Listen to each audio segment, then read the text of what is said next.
जानना चाहूंगी कि जिस तरह से डॉक्टर ने रमेश ने भी जिक्र किया कि शरीर का कोई हिस्सा काम करना बंद कर दे रहा है, तो क्या ये अर्ली साइंस है या फिर तब तक काम हो चुका है? अब इसके बाद आप अंडू नहीं कर सकते। अब आप किस तरह से सिचुएशन को आप समझाएंगे? देखिए, ऐसा है कि जो हम कहते हैं कि कॉलेज, लकवा, पक्षाघात या पैरालिसिस, ये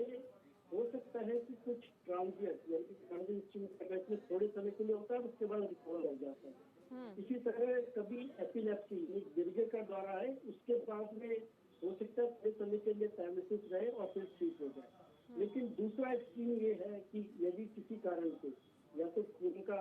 थक्का अंदर जमा हो गया और उससे टिश्यू का डैमेज हो गया, या खून की सप्लाई बंद होने से उसके अंदर वहां पे बहुत बड़े हिस्से में यदि इंफाक्ट हो गया, यानी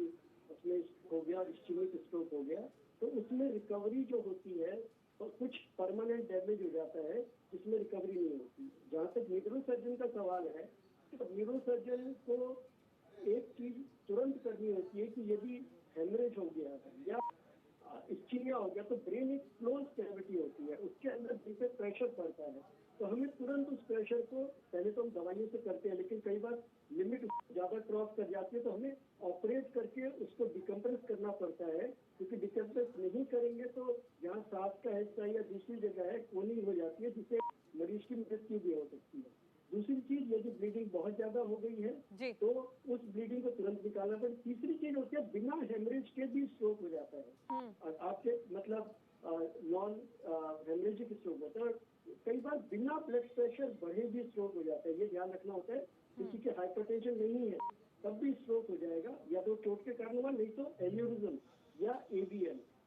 ऐसी चीज होती है जिसके अंदर ब्लड प्रेशर नहीं बढ़ता है, खून की नली में गुब्बारा बना होता है ऑलरेडी जो फट जाता है और उसके कारण भी स्ट्रोक हो जाता है, और उसमें भी तुरंत एक्शन